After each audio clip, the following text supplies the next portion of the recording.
Hello, everybody, and welcome to Papa's Happy Place. Thank you for coming. Today, I'm going to talk about my latest creation, an American Pilsner. I created this beer using Brewfather and some help from other individuals and other people that I work with.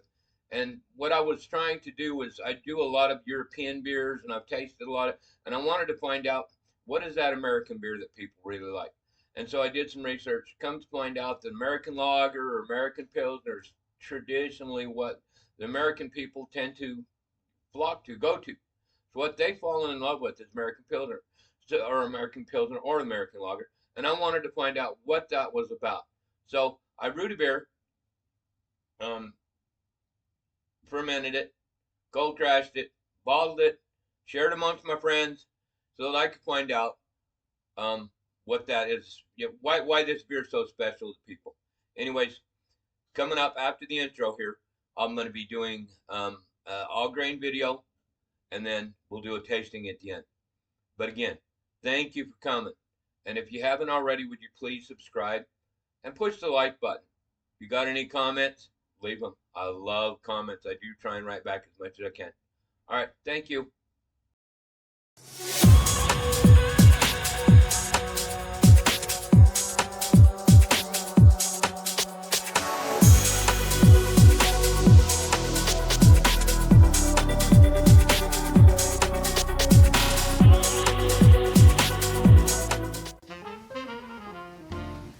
For the grain bill for this one, I'll put together 10 3/4 pounds of 2-row, that was Breeze that I used, and then I used 1 pound of Ameris Otter for a total of 11 3/4 pounds for my grain bill.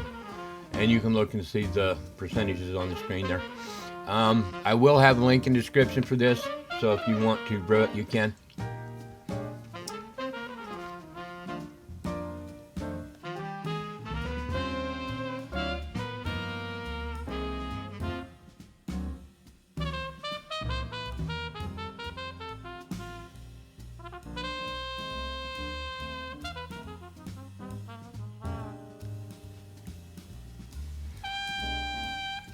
After I got my grains weighed up, I started my strike water, and the strike water for this one, I had, let's see here, 8.44 gallons of mash water with 4 gallons in my HLT to sparge with, for a total of 12.43 gallons, and the total water and grain was 9.38 gallons. I'm going through a 7-gallon batch on this, guys, just so you know.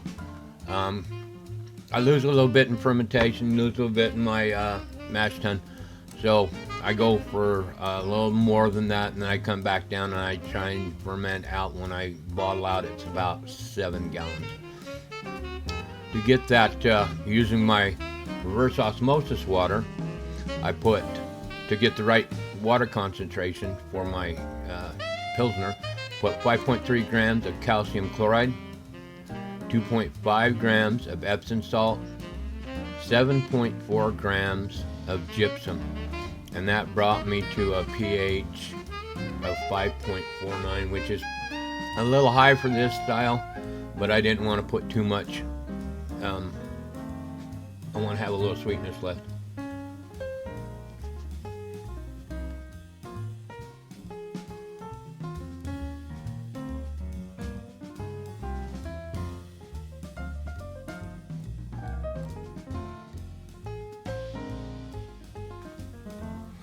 For my mash on this one, I did 154 degrees Fahrenheit for 60 minutes, simple, just single step, and then I mashed out at 169 degrees for 15 minutes before I went to the boil. Pulled my grains. You can see I'm doing a brew in a bag.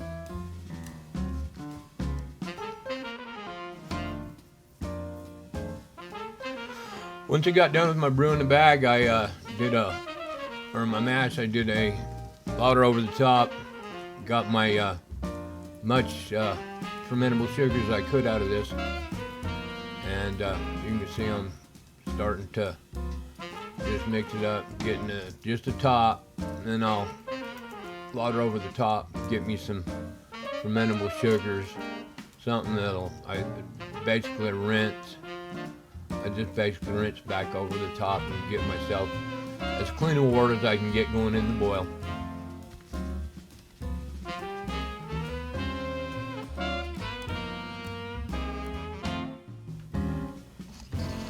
Once we got up to the boil, at our 60-minute edition, I used 13 grams of Azaka. Mine's a 10.2% alpha acid. You'll have to adjust. I'm trying to go for around a 30 IBU total on this.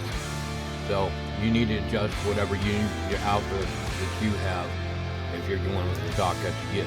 But a 10.2 is a somewhat high alpha acid. And I'm boiled until I got to my 15-minute edition. Put in another 16 grams of Azaka, and I put in a World Flock Tablet and 2.5 grams of yeast nutrient, so my yeasty boys can do a good job during the fermentation, which they did. On this one, I'm going to use the light. I'm going to use Lucha. So it was fast, furious. Nice clean fermentation, nothing big to talk about there. Just put it in the fermenter. Kick the temperature up to 90, let it ferment out. Last couple of days I went 93. Some people might ask, well, why didn't you go higher? Well, because I use an all-rounder, and they say that the all-rounder, anything up over 95 is not recommended with pressure on it. So I go right to the max. I maxed it 95 with my Lucha. So up next will be the tasting, guys. Right there.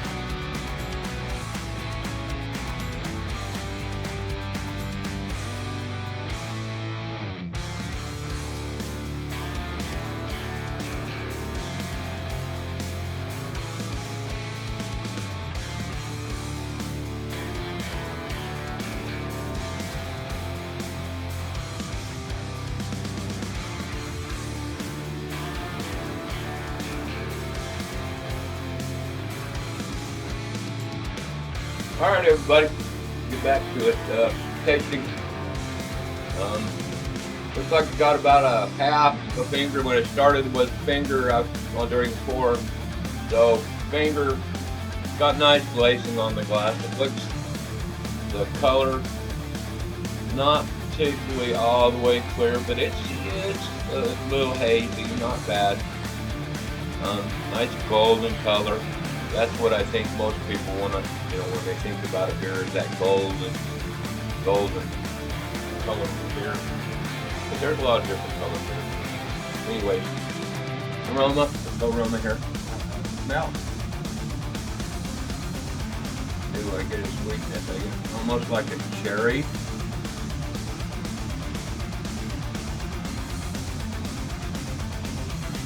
Maybe a sweet cherry. A little different, but it's nice. It's not an off flavor, off smell.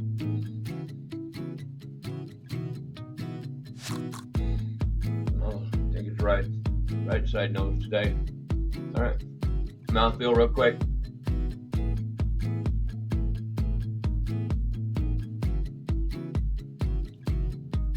Okay, it's crisp. I got a little linger right there at the end. But most everything is just crisp. It's not staying with me. I get a little linger. I get a little bit of alcohol there. That may come out with time and age. If I was to do it, let it set longer, it may, turn out really nice. And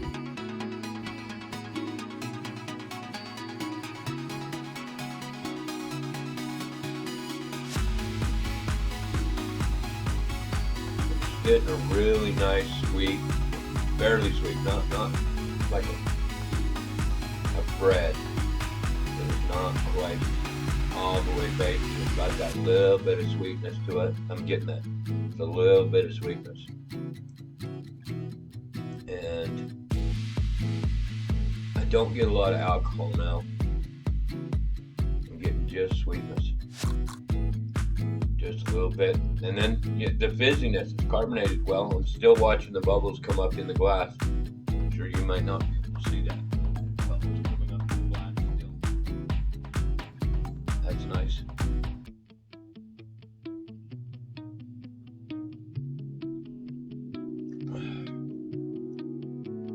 It's just a nice beer, guys. Just a nice, easy drinking. Just really nice beer. American Pilsner, guys. I'm guessing that's what the style is about. I've had other Pilsners, and I like this one. I like those two. So, I think it's a good beer. I'd like to thank Mama P for putting up with me and helping support these videos. She's the one that does give me my support. Thank her. And their family. Family's been really important with this.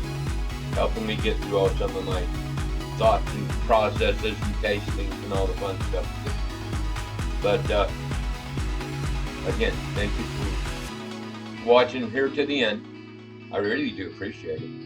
And if you want to try this beer, I'm going to put the link in the recipe for either Brew Father or just a PDF, and it will have what I use volumetrically, and it'll have percentages, so you can do it whichever way you want to do it.